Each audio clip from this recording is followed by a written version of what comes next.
Foi.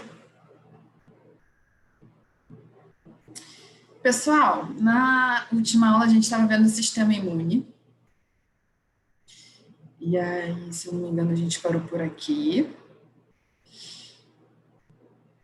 E aí eu vou dar então uma retomada e a gente vai fechar o sistema imune e vamos falar de vírus, que é de virologia, porque né, é o assunto do momento, ok?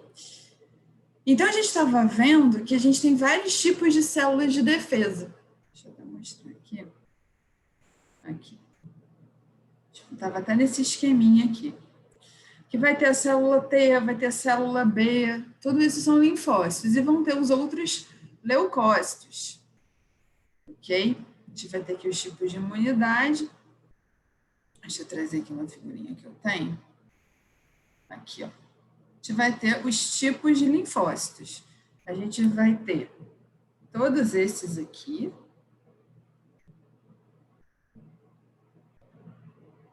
Que vão ser os leucócitos que a gente chama de fagócitos, que são aqueles do exame de sangue, ok? E vamos ter esses aqui, que são os linfócitos, que são outros tipos de leucócitos. Beleza?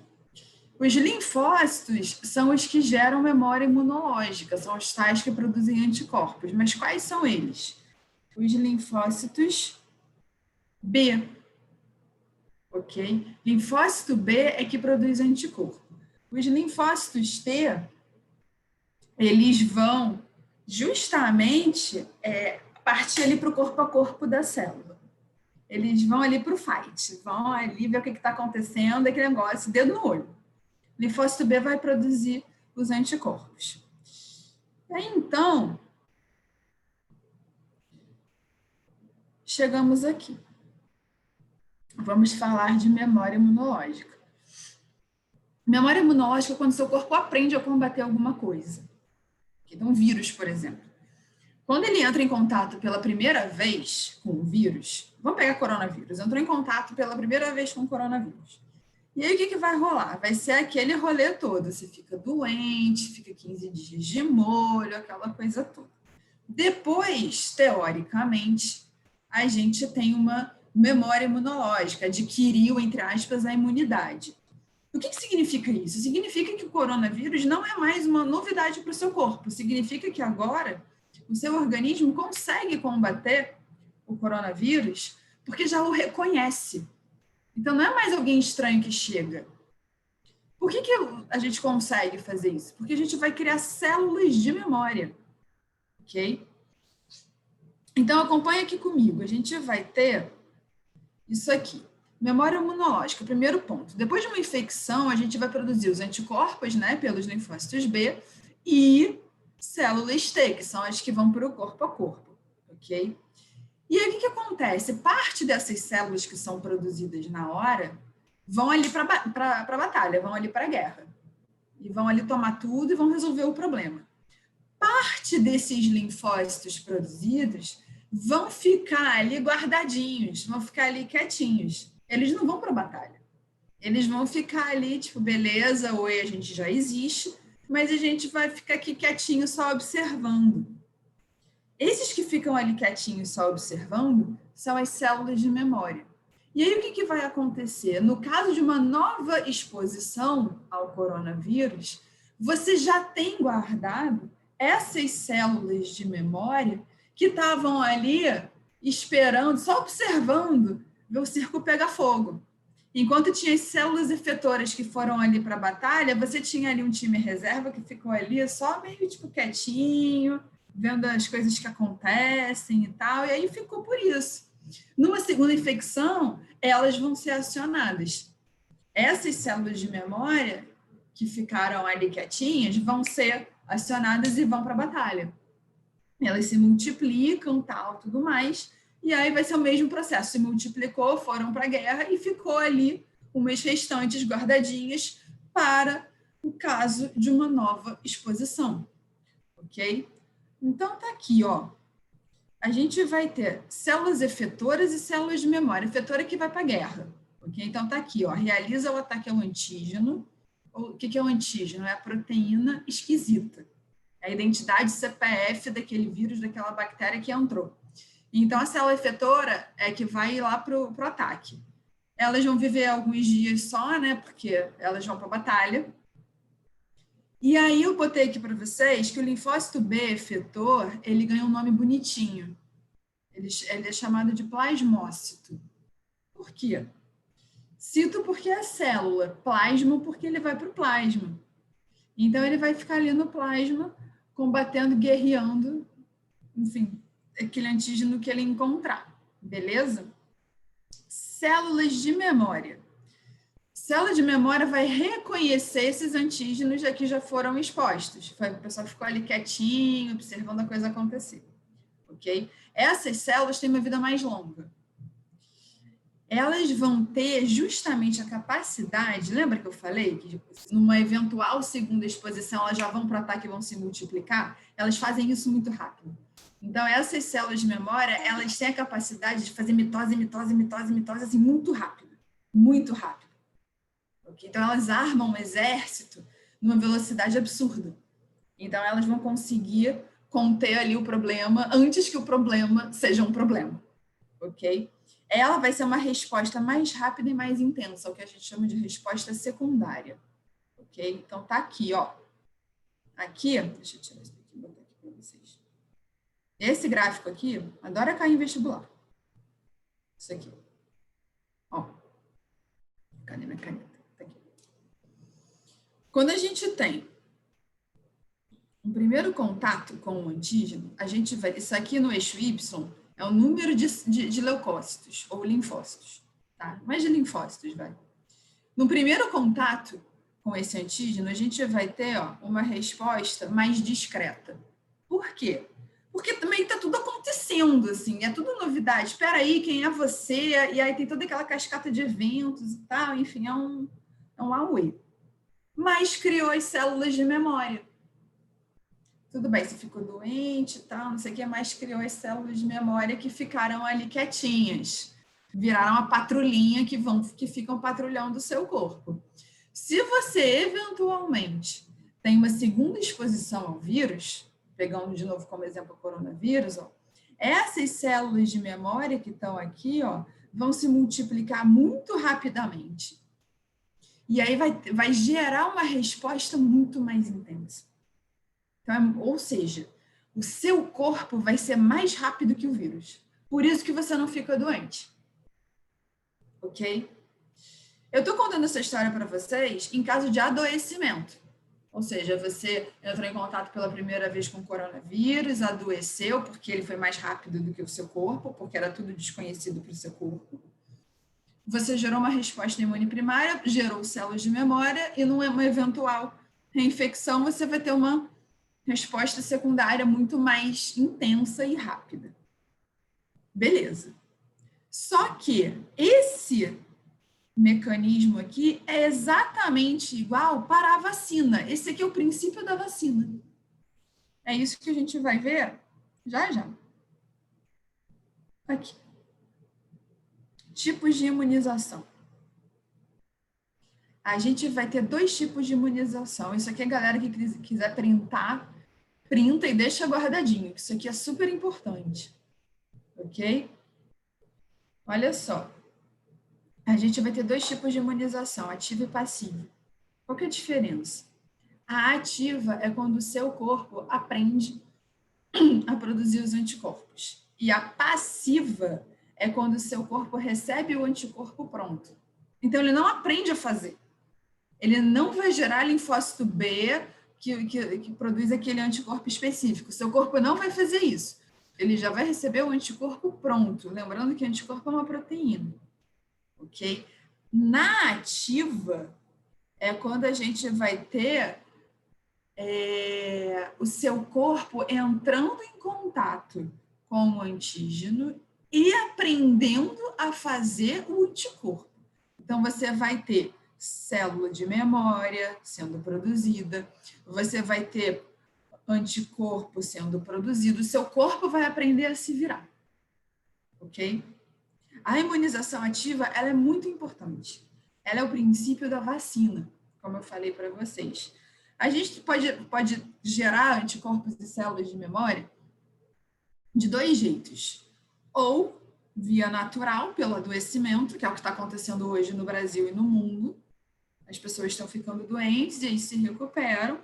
E aí cria uma memória imunológica. A gente não sabe quanto tempo vai durar essa memória imunológica.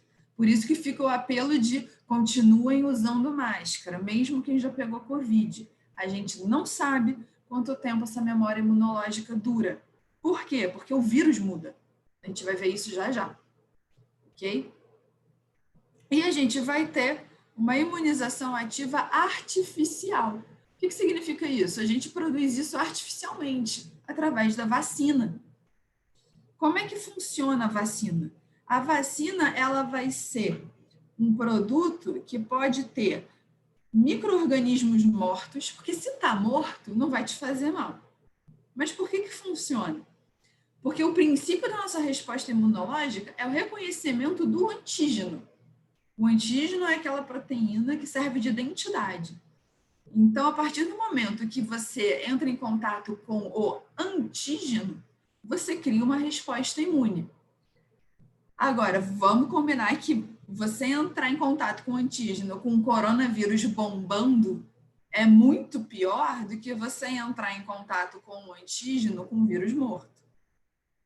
Ok? Porque com o vírus morto você não fica doente, certo? Também pode ser com os micro-organismos atenuados, ou seja, estão mais letárgicos, estão meio ali, meia bomba, sabe? Então, assim, eles estão meio, sabe? Não vai conseguir te fazer mal, o teu corpo vai ser mais rápido que eles, entendeu? Então, eles estão ali atenuadinhos, estão tranquilões. Não tá aquele tipo vírus bombando que vai, que te infecta, que te deixa doente, não é isso. Ou ele tá morto, ou ele tá atenuado. Então, é tranquilo de você resolver, de você montar toda a tua resposta imunológica, ok? E também as vacinas são feitas com fragmentos proteicos antigênicos. O que é isso? É um antígeno. É simplesmente um antígeno. É a carteira lá de identidade, é o CPF, que você apresenta para o teu corpo. Olha, se você for invadido por alguém que tenha essa documentação aqui, que tenha esse antígeno, pode combater. Em vez de você apresentar a pessoa e os documentos dessa pessoa, você apresenta só os documentos. Ok? Na imunização passiva, a gente vai ter a transferência dos anticorpos prontos, ou seja, você não vai ter aquele negócio de CD4, macrófago que apresenta um antígeno CD4, CD4, linfócito B, linfócito T, não vai ter nada disso. Não vai ter nada disso, você já vai receber o anticorpo prontinho, ok? E aí tem duas formas também, uma natural e uma artificial. A natural, a gente tem da mãe para o filho, via placentária, quando a mulher ainda está gestando essa criança, esse bebê, enfim, o embrião. Então, pela placenta passa os anticorpos. Então, essa criança já vai ter alguns anticorpos prontos. Ou artificialmente, na forma de soro. Ah, desculpa, esqueci de falar da amamentação. A amamentação também é super importante porque passa anticorpos pelo leite materno, ok? Então, é uma forma de proteger esse bebê, que ainda está criando todos os anticorpos, ele está sendo apresentado ao mundo. Então, a maioria das bactérias ele não conhece. Por isso que criancinha, quando vai para a creche, no início assim, da vida escolar, ela está sempre doente. Vai para a creche, aí fica doente e volta. Aí volta para a creche, aí dá mais um tempinho, fica doente e volta. Por quê? Porque ela ainda não tem os anticorpos, ela ainda não tem o sistema imune dela montado, ela está aprendendo. Então, por isso que toda hora ela fica doente. Depois passa, ok? Uma imunização artificial é a do soro terapêutico. Exemplo, soro antiofídico, aquele soro para picada de cobra. Ok? Como que é feito isso? Desse aqui. O soro ele vai ser aplicado, né, inoculado, se e apenas se você for envenenado ou sofrer uma intoxicação. E aí, aqui, ó, quem quiser printar isso aqui também é bom. O soro, ele é feito a partir dos anticorpos de um animal, geralmente de grande porte. O que se faz? Você pega um cavalo, por exemplo, e aí apresenta esse cavalo ao antígeno em questão. Então, sei lá, alguma bactéria qualquer. Ou ao veneno da cobra. O veneno da cobra é um bom exemplo. Você inocula no cavalo o veneno da cobra. Pelo fato do cavalo ser muito grande, aquele veneno não vai fazer mal para ele. Porque ele é muito grande, ele consegue montar uma resposta para aquele veneno. Agora, a gente que tem um porte muito menor, o veneno para a gente pode ser letal. Então, o que a gente faz? A gente pega o veneno, bota no cavalo, o cavalo vai gerar uma resposta imune para aquele veneno. O que significa gerar uma resposta imune? Macrófago, CD4, CD8, linfócito B, aquela coisa toda, linfócito B produzindo os anticorpos específicos para aquele soro. O que a gente faz, então? A gente retira uma amostra de sangue desse cavalo, que agora tem os anticorpos, e aí separa, isola os anticorpos desse plasma sanguíneo. Vai estar no plasma do cavalo. A gente isola os anticorpos do plasma do cavalo e faz um soro a partir deles. E aí, quando, por exemplo, você toma uma picada de cobra, você já vai ter os anticorpos prontos, é só botar o soro. Desvantagem, você não cria uma memória imunológica. Olha aí, está escrito em roxo, não confere imunidade permanente, ok? Porque o seu corpo não aprendeu a produzir esses anticorpos, tá? Isso aqui é super importante. Já uma vacina, ela vai conferir uma imunidade permanente, ok? Então, o que vai acontecer diferentemente do soro à vacina? Se você pode ser exposto várias vezes àquele vírus ou aquela bactéria, que você vai ter sempre uma resposta imune. Em especial, resposta imune secundária, ou seja, o teu corpo vai ser mais rápido do que o micro-organismo. Então, você não fica doente. O soro, se você for exposto de novo ao veneno, ou seja, se tomou picada de cobra uma vez, aí, cara, se ferrou, tomou o soro, beleza. Se você não aprendeu a lição, foi para a trilha de novo, desprotegido e tomou picada da mesma cobra, você não está protegido. E é pior, você vai se ferrar. Porque o que vai acontecer? Quando você, olha o que está escrito aqui embaixo, quando você recebe o soro a primeira vez, aqueles anticorpos são proteínas estranhas para o seu corpo. São proteínas estranhas, você nunca teve contato com aquilo. Da mesma forma que você nunca teve contato com a proteína do veneno, ou com proteína de vírus, ou com proteína de uma determinada bactéria, você também nunca teve contato com a proteína desse veneno. E aí você também não teve contato com a proteína do soro, do anticorpo. Você nunca teve contato com esse anticorpo. Então, o seu corpo vai entender que é uma proteína estranha. Adivinha o que ele vai fazer? Ele vai criar uma resposta imunológica contra o anticorpo do soro. De novo, o anticorpo do soro, para o seu corpo, é uma coisa desconhecida. E o seu corpo tem um princípio. Se é desconhecido, eu vou armar uma defesa contra isso. Ponto. Ele não vai perguntar quem é. Se é desconhecido, ele vai criar uma defesa. Ok? Então, quando você toma um soro e vem esse anticorpo é desconhecido para você. Então, o seu corpo vai criar anticorpos contra o anticorpo do soro. Olha que loucura. E aí, olha que maluquice. Olha o que acontece. A partir do momento... Professora? Oi. Oi, pode falar. Acontece com os anti-inflamatórios também? Não entendi. Isso acontece com os anti-inflamatórios também? Quando a pessoa toma demais e acaba não fazendo efeito, não? Não, isso é um outro princípio. Isso é outro princípio. Você não vai tomar uma rejeição ao anti-inflamatório. Se você toma demais, ele deixa de fazer efeito. É diferente. O que a gente está vendo aqui é quando o seu corpo combate o anticorpo do soro. Em relação ao anti-inflamatório, você não vai ter o seu corpo combatendo o anti-inflamatório. Não tem esse combate. É simplesmente o anti-inflamatório que não está sensibilizando mais o seu corpo, entendeu? Meio que não faz diferença. Nesse caso, você está criando uma defesa. você está criando toda uma resposta imunológica, linfócito B, linfócito T, aquela coisa toda, contra o anticorpo do soro. Deu para entender? Sim. E aí, olha o rolê que dá. A partir do Professora, momento... Oi.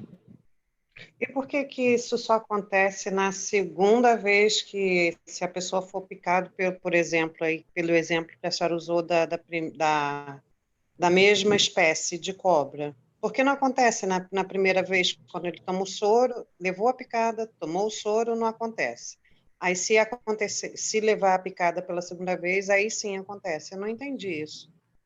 Por causa do seguinte, é o mesmo princípio do adoecimento. Quando a gente tem um primeiro contato com alguma coisa, aquilo é novidade para o seu corpo.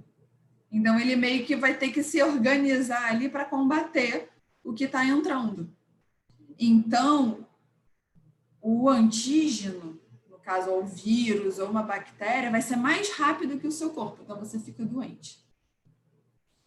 No caso do soro, você não vai ficar doente, porque o soro não te deixa doente. Mas ele vai agir mais rápido do que o seu corpo contra esse soro. É porque quando a gente tem um primeiro contato com alguma coisa, o seu corpo precisa de tempo para se preparar para se defender. E nesse tempo que ele precisa para se preparar para se defender, ele também cria células de memória. Entendeu? Obrigada. Nada. Então, o que acontece? Vamos supor que você tenha levado uma segunda picada de cobra, da mesma cobra. Aí, por que da mesma? Porque você necessita tomar o mesmo soro, certo? Então, vamos supor que você tenha que tomar o mesmo soro pela segunda vez. O que vai acontecer? Pelo fato de você ter tido contato uma primeira vez com esse soro, o seu corpo criou uma resposta imunológica para combater esse anticorpo do soro. E aí, se você entra em contato uma segunda vez, o teu corpo vai criar justamente uma resposta secundária contra o soro. Anticorpos contra o anticorpo. Deu para entender?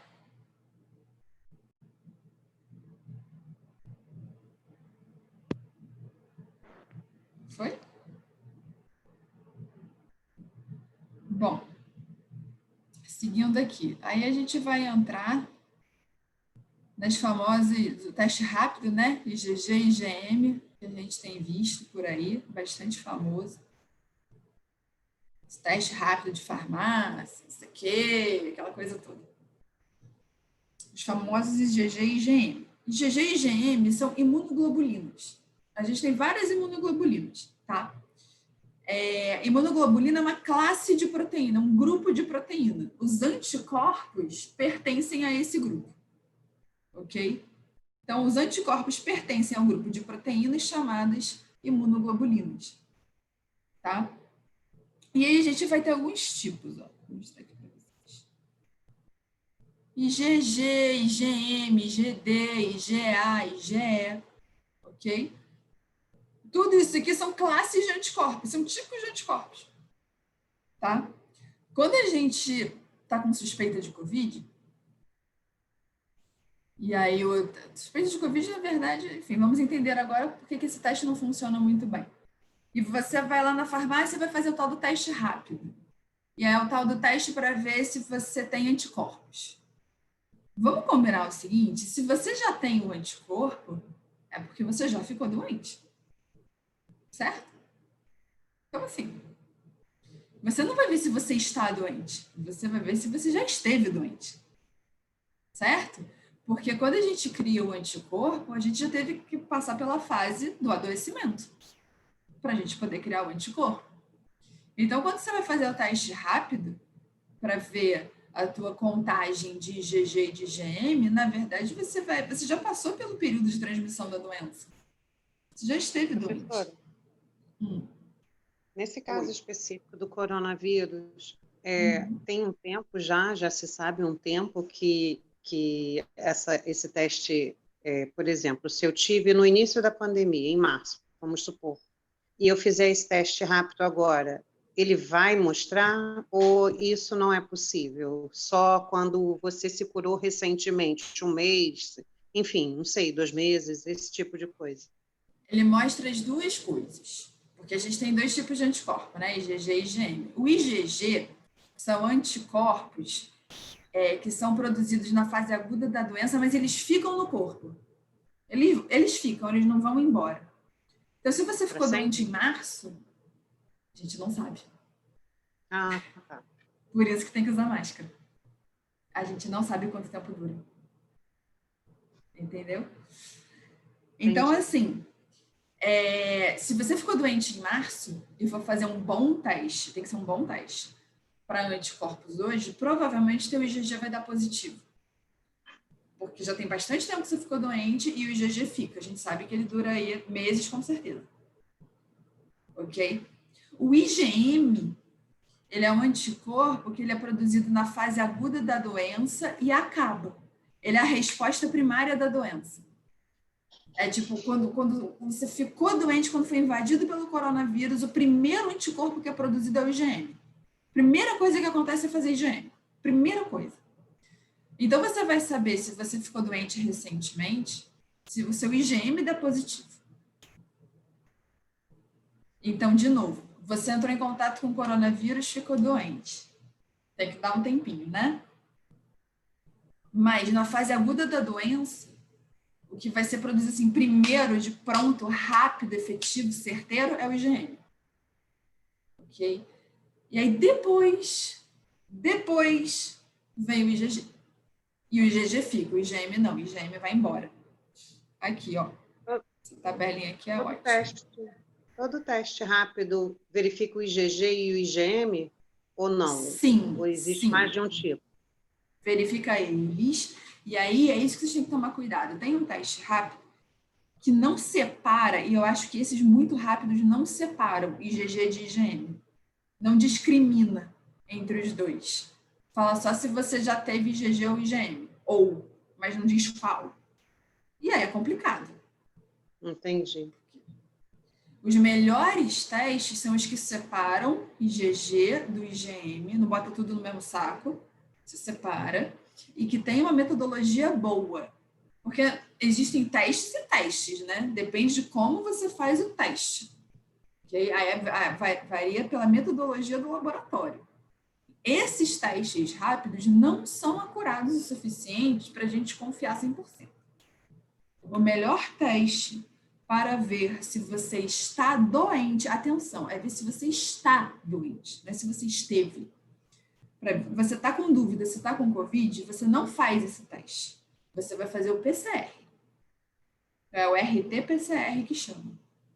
Que é aquele cotonete grandão. Esse, exatamente. Exatamente esse. Por quê? Porque o PCR, ele vai detectar o material genético do vírus, entendeu? Então, se você tem o material genético do vírus circulando no teu corpo, é porque o vírus está na área. Então, você está com Covid. Ok? O anticorpo não. O anticorpo é uma resposta do seu corpo. Uma resposta, como a gente acabou de ver, demora aí um tempinho para acontecer. Ou seja, se você tem um anticorpo, significa que não é que você está doente. Significa que você esteve doente. Ok? E aí, a gente vai ter aqui, a gente tem vários anticorpos, tem até o anticorpo para resposta alérgica, ok? Tem vários deles, assim. Ó, esse IgE aqui, secretado por plasmócitos na pele, nos tecidos, geralmente ele participa de resposta alérgica.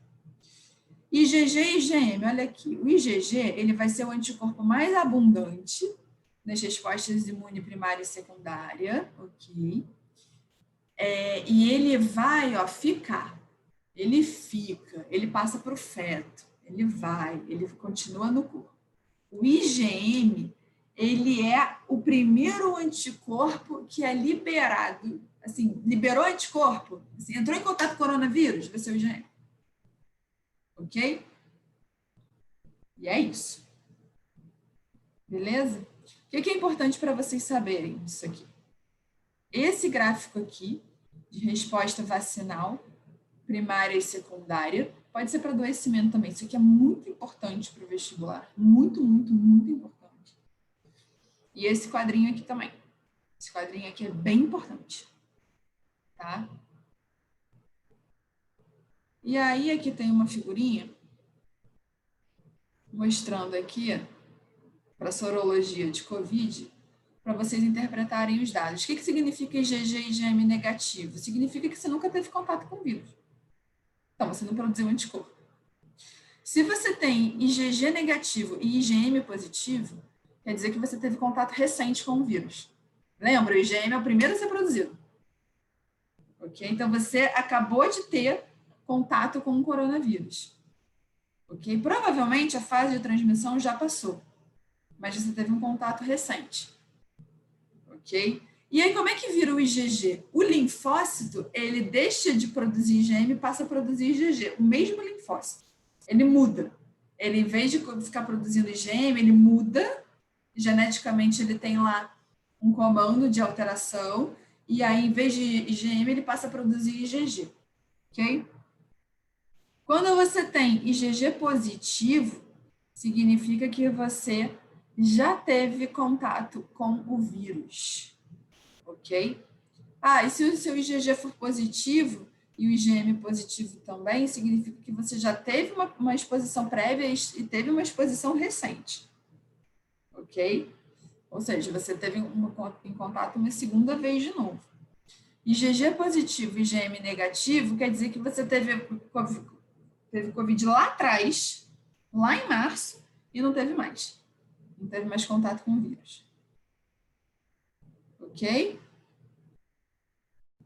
Falando em vírus, vamos lá para o vírus. Cadê ele? Aqui.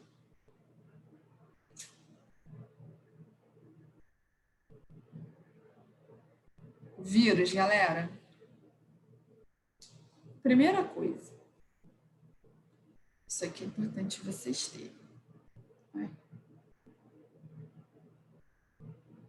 Olha só. O vírus é um ser que a gente não considera um ser vivo. Ok? Vírus não é ser vivo. Tá? Isso é muito, muito, muito, muito importante. Bactéria é. Vírus não. Tá? Vírus é o único ser que não é ser vivo. Tá? Por quê? Por causa dessas três coisas que estão aí à esquerda da tela.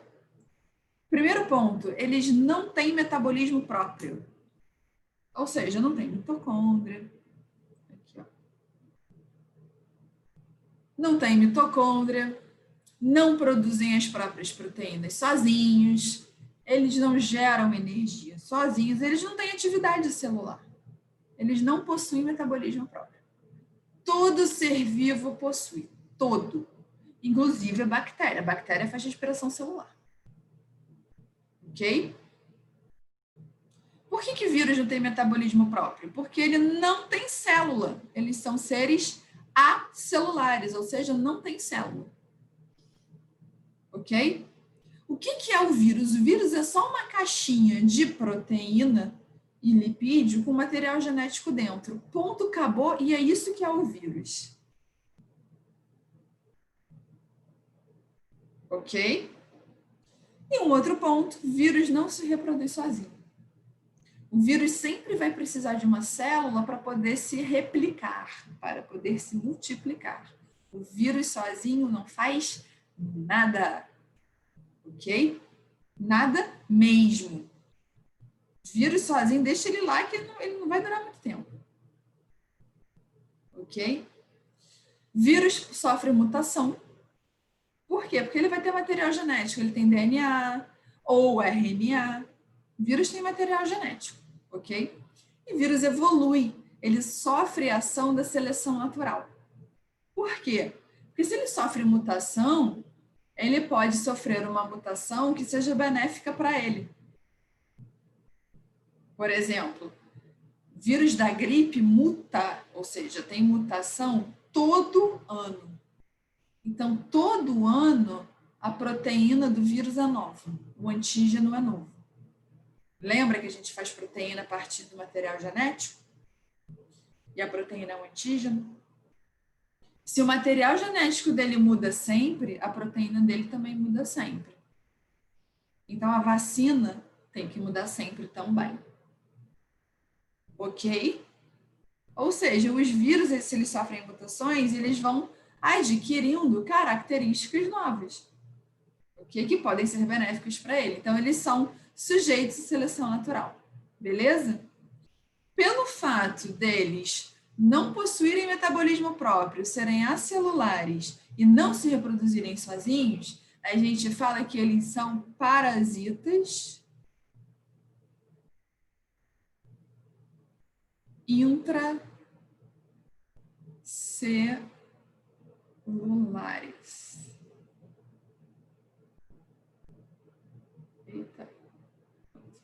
Parasitas intracelulares. Ok?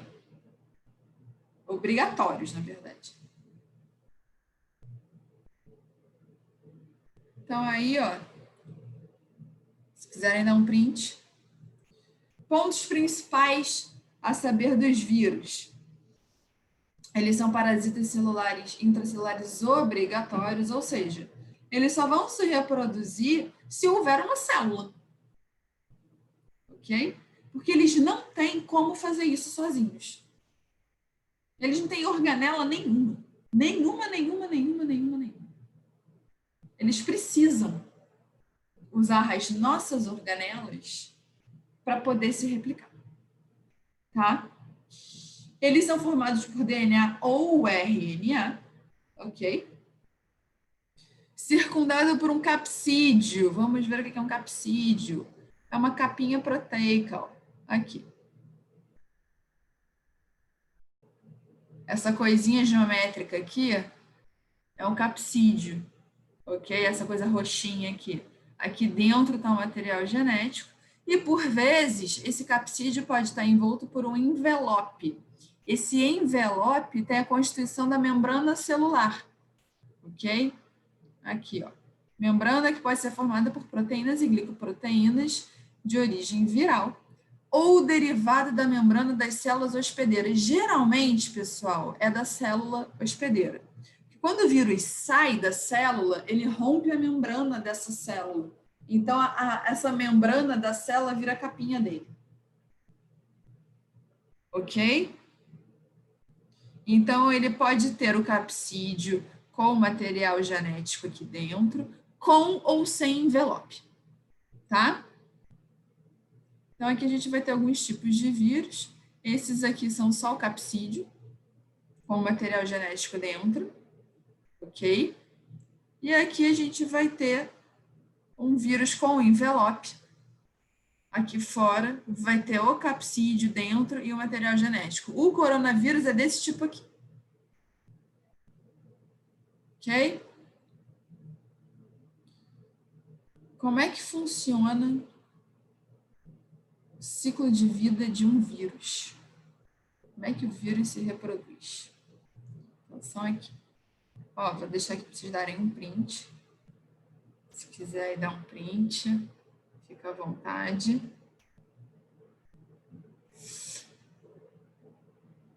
E aí se liga aqui. O que vai acontecer? Primeira coisa que acontece é o vírus entrar. Deixa eu mudar aqui a cor. Entrou aqui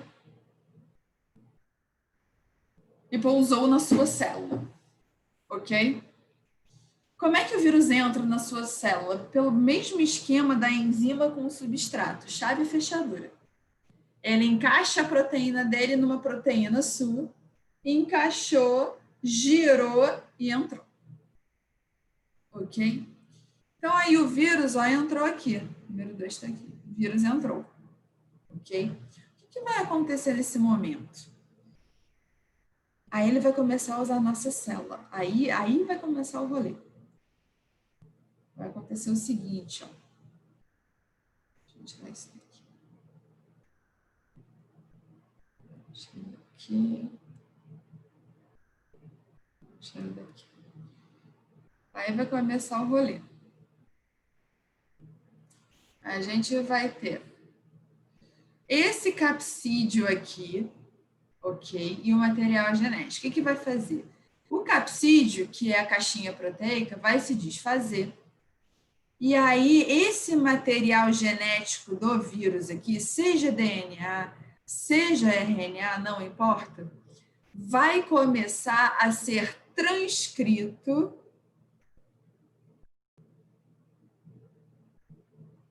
e traduzido. O que significa isso? Síntese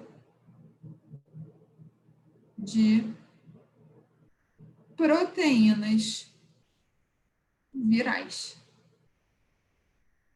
O que o vírus vai fazer? A primeira coisa que ele vai fazer é usar a tua célula para multiplicar o material genético dele. A primeira coisa que ele vai fazer é isso. A segunda coisa é esse material genético replicado aqui, ele vai usar o teu ribossomo, olha aqui à direita. Ele vai usar o teu ribossomo para traduzir esse material genético. Isso que é transcrição e tradução. Primeiro multiplica aqui o DNA ou o RNA dele, e depois esse material genético vai usar os seus ribossomos da sua célula para serem transcritos e traduzidos. O ribossomo vai fazer a tradução, né? Então vai começar a sintetizar as proteínas virais. Que proteínas virais são essas? A do capsídeo. Vai sintetizar o capsídeo, ó. E outras que ele, porventura, possa usar. Então, ele vai usar a tua célula para multiplicar o material genético dele e para fabricar as proteínas dele. E aí, ó. Aqui. Deixa eu sair daqui assim. Deixa eu limpar aqui a área.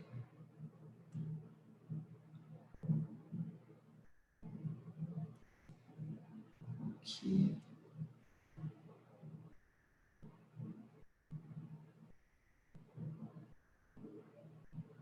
E aí, ó, no final, com o material genético replicado, com as proteínas feitas, monta o vírusinho e ele está pronto para ser liberado e infectar uma célula nova.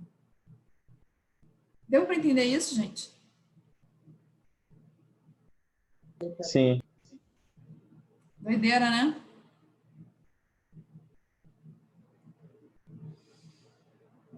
O que mais que eu vou mostrar para vocês? Ah, isso aqui. Bem complexo. O vírus pode fazer isso de duas formas. É o que a gente chama de ciclo lítico e ciclo lisogênico. Isso é muito, muito, muito fácil, tá? A gente vê assim a primeira vez, a gente fica meio desesperado, tipo, caraca, que parada difícil, não sei o quê. Mas isso é molezinho. O ciclo lítico, que está aqui à esquerda, é o ciclo que o vírus rompe a célula, que ele faz tudo isso que eu falei para vocês, e aí aqui no final, ó, ele rompe a célula, ele causa a lise, a quebra, o rompimento da célula. Por isso que a gente fala que é um ciclo lítico. Ok? Essa que é a fase do adoecimento. Tá? No ciclo lisogênico, olha que maluquice o ciclo lisogênico. O vírus, ele vai incorporar o material genético dele no nosso material genético. E aí, ó, deixa eu ver onde é que começa. Aqui, começou aqui. A gente vai ter o vírus entrando aqui, ó, o vírusinho entrando aqui. E aí, aqui, ó, na verdade é aqui em cima. Põe aqui. O vírus entrou aqui. Esse azulzinho aqui é o material genético dele. Inoculou o material genético, ok? Na célula. Aqui é uma bactéria, mas é a mesma coisa que a gente. Esse material genético do vírus vai estar aqui junto com o da bactéria. E aí, se for no ciclo lítico, esse material genético vai ser transcrito, vai ser traduzido, vai fazer proteína viral e vai romper a célula, que nem a gente já viu. Se for o lisogênico, olha a maluquice. Continua aqui do meio. Esse material genético, ó, vai ser incorporado ao material genético da célula hospedeira. E aí vai ficar aqui. Vai ficar disfarçado aqui, ó. Esse azulzinho aqui. ele vai ficar fazendo parte do material genético da célula hospedeira. E ele fica lá quieto. Ele faz parte do material genético agora do hospedeiro. Quando esse material genético está aqui disfarçadão e integrado a esse material genético, ele ganha o nome de prófago, ok? E aí o que vai acontecer? A gente não usa o nosso material genético para ficar transcrevendo e traduzindo coisa? Se você botar ali na meiuca um material genético novo ali encaixadinho, você também vai transcrever e traduzir as coisas do vírus. A sua célula não faz mitose, então ela vai fazer mitose também com o DNA ou com o DNA do vírus. Olha aqui.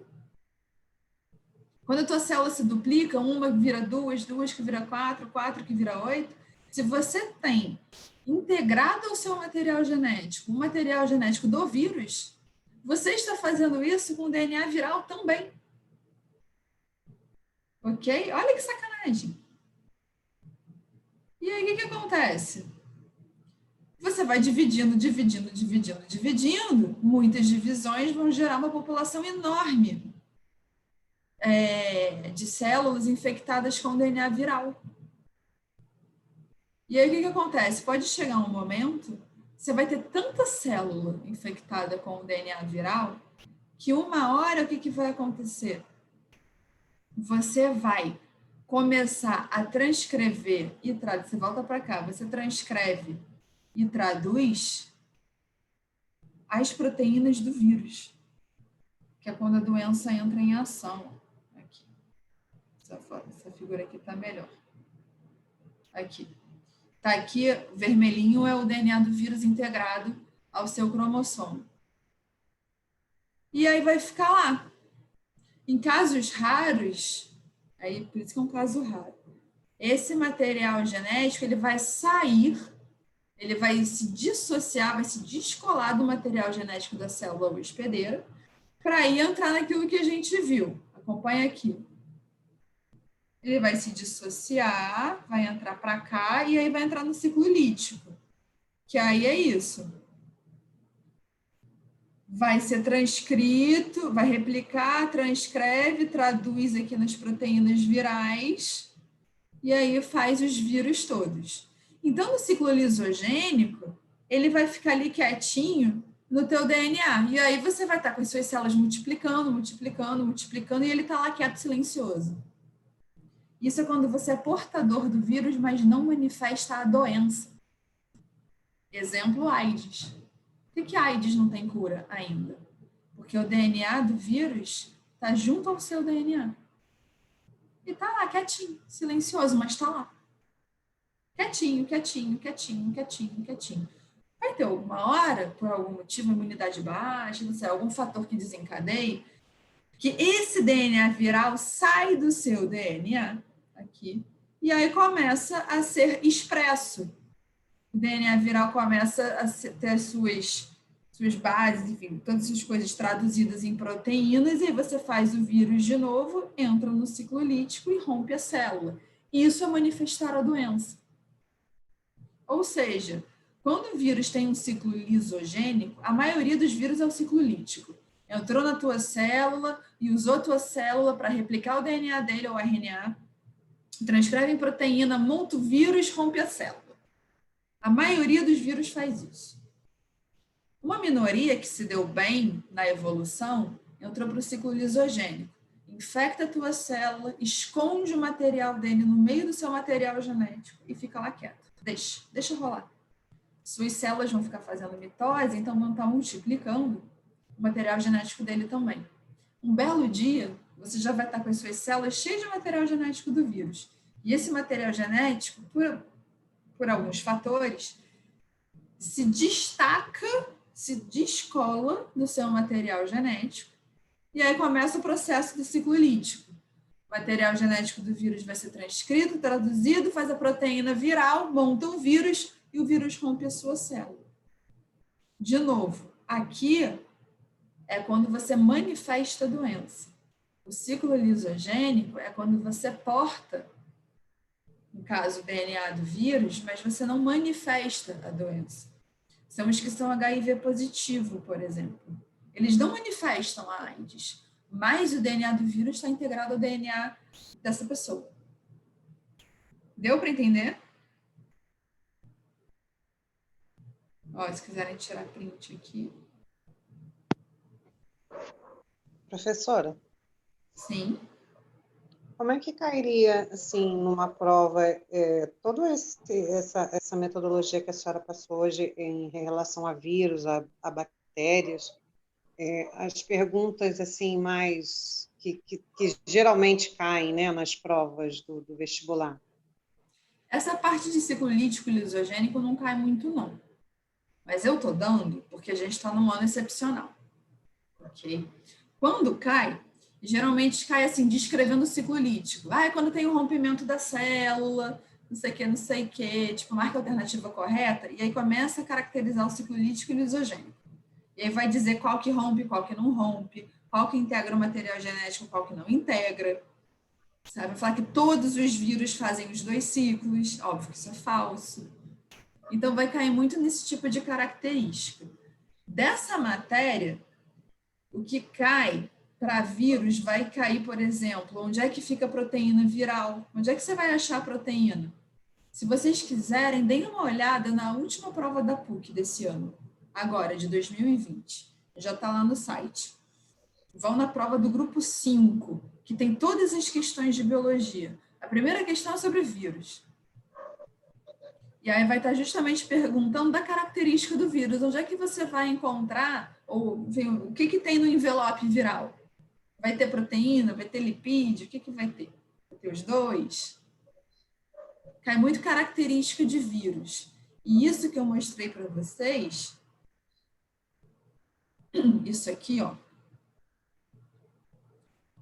os motivos dos vírus não serem considerados seres vivos. Isso aqui cai muito. Beleza? Ok, Fica a obrigada. dica. Olhem a última prova da PUC. Tá? Foi agora, tem 2 semanas, 1 semana, 2 semanas. Ok? É legal vocês olharem. De novo, olhem a do grupo 5. Tá? É uma boa referência para vocês. Tá no site deles. É só chegar lá no site e baixar a prova. Tá bom? Ok. Galera, é isso. Espero que vocês tenham curtido. Na próxima aula a gente continua, então. De novo, se vocês tiverem algum assunto que vocês queiram trabalhar, que vocês tenham mais dúvida, avisem aos monitores que aí o pessoal entra em contato comigo, tá? Se vocês tiverem alguma coisa específica ou trazer dúvida de exercício também, tragam dúvida de exercício, tá? Se organizem, que aí os monitores me avisam, e aí a gente faz isso na aula, beleza? Obrigada, professora. Beleza. Obrigada professora. a vocês, Obrigada, galera. professora. Obrigado pela Boa aula, noite. professora. Obrigada Boa a noite, vocês. Boa noite. Tchau, tchau. Tchau.